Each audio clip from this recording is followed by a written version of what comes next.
بھائی جان کا اصل نام تو بلال تھا، مگر امی ابو انہیں منّے میاں ہی کہہ کر پکارتے تھے۔ ان کے دوست انہیں بلال کے نام سے جانتے تھے۔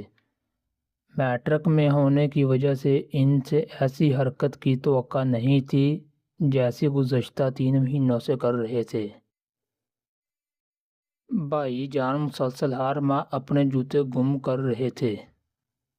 تیسری بار جب وہ جوتوں کے بغیر اسکول سے گھر آئے تو امی بے حد پریشان ہوئیں اور انہوں نے بھائی جان سے پوچھا۔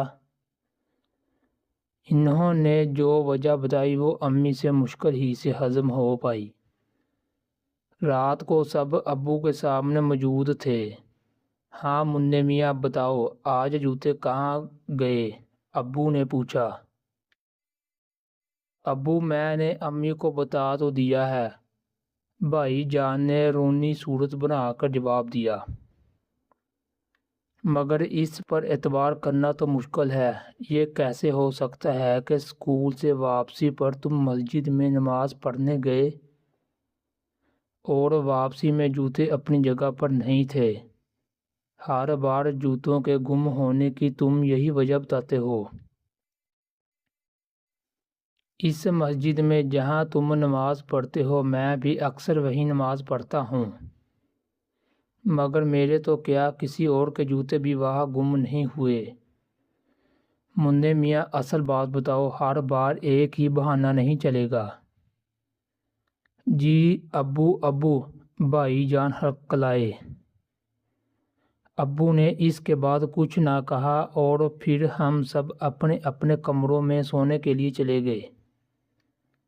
دوسرے دن صبح ابو بھائی جان کے اسکول گئے اور پرنسپل صاحب سے مل کر انہیں ساری صورتحال بتائی۔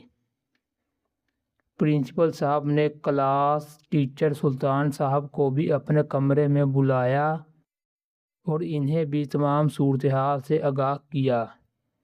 سلطان صاحب نے اس بارے میں اپنے مکمل تعاون کا یقین دلایا۔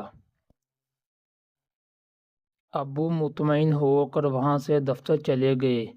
سلطان صاحب دوبارہ اپنی کلاس میں گئے تو انہوں نے خود بھائی جان کو اپنے پاس بلا کر بڑی آہستگی کے ساتھ جوتوں کے گم ہونے کے بارے میں پوچھا، مگر بھائی جان یہاں بھی بات گول کر گئے۔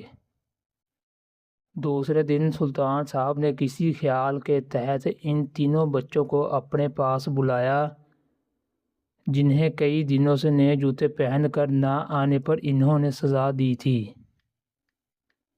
ان تینوں کے والدین کی مالی حالت بھی اچھی نہیں تھی، اس لیے وہ نئے جوتے خریدنے کی طاقت نہیں رکھتے تھے۔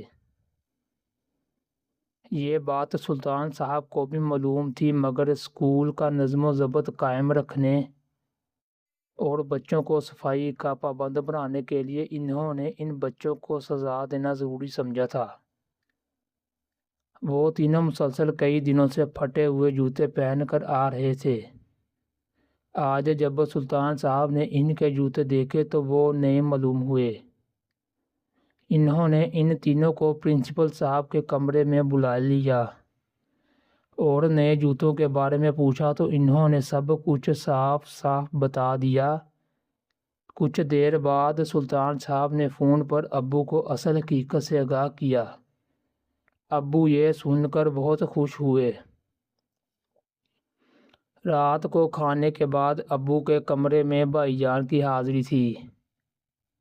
ابو کے کمرے میں صرف انہیں ہی بلایا گیا تھا۔ جب وہ کمرے میں سلام کر کے داخل ہوئے تو ابو نے انہیں بیٹھنے کا اشارہ کیا۔ پھر ابو بولے، ہاں بھائی منّے میاں، تمہارے جوتوں کے 3 جوڑوں کے گم ہونے کی اطلاع اور اصل حقیقت تو مجھے معلوم ہو گئی ہے، ابو نے کہا اور کچھ دیر سانس لینے کے لیے رکے۔ جی وہ ابو بھائی جان نے کچھ کہنے کے لیے منہ کھولا۔ مجھے معلوم ہو گیا ہے کہ پہلی بار جوتے گم ہونے کا بہانہ بنا کر تم نے اپنے کلاس فیلو عبدالعزیز کی مدد کی، کیونکہ وہ ٹیچر کے کہنے کے باوجود نئے جوتے خریدنے کی طاقت نہیں رکھتا تھا۔ دوسری بار یہی تجربہ تم نے اپنے دوسرے ساتھی مدثر کے لیے کیا، اور اس بار یہ کام تم نے اپنے ایک اور ساتھی شہاد کے لیے کیا ہے۔ ابو کچھ دیر رکے اور پھر کہا، بیٹا مجھے خوشی ہے کہ تم اپنے دوستوں اور ہم جماعت ساتھیوں کا اس قدر خیال رکھتے ہو، مگر اس میں ایک غلطی ہو گئی۔ وہ کیا؟ ابو بھائی جان نے پوچھا۔ تم نے اس سارے معاملے میں جھوٹ کا سہارا لیا۔ کیا یہ بہتر نہ ہوتا کہ تم مجھے اور اپنی امی کے اعتماد میں لیتے تو ہم تمہیں کبھی اس کام سے نہ روکتے؟ منع میاں، تم نے کتابوں میں پڑھا ہوگا کہ ہمارا مذہب اسلام ہم سے یہ چاہتا ہے کہ جو چیز تمہارے پاس ہماری ضرورت سے زائد ہے اس پر دوسروں کا حق سمجھیں۔ آج ہم پر اللہ تعالیٰ کا یہ کرم ہے کہ اس نے ہمیں اپنے ضرورتوں سے زیادہ عطا کیا ہے، اس لیے اپنے اطراف کے لوگوں کی ضروریات کا خیال رکھنا ضروری ہے۔ جی ابو، میں آئندہ خیال رکھوں گا۔ یہ کہتے ہوئے بھائی جان کو ایسا محسوس ہوا جیسے ان کے سر سے منو بوجھ اتر گیا۔ پھر وہ اجازت لے کر کمرے سے باہر آ گئے۔ نیچے ہم سب ان کا بڑی بے چینی سے انتظار کر رہے تھے۔ مجھے اور امی کو یہ ڈر تھا کہ کہیں جوتوں والے معاملے پر ابو بھائی جان کو سزا نہ دے رہے ہوں، مگر بھائی جان کا پرسکون چہرہ دیکھ کر ہم خوش ہوئے، اور اس خوشی میں اس وقت مزید اضافہ ہوا جب بھائی جان نے جوتوں کے گم ہونے کی اصل حقیقت ہمیں بتائی۔ یوں کئی دنوں سے زیر بحث رہنے والا جوتوں کا معاملہ بالآخر حل ہو گیا۔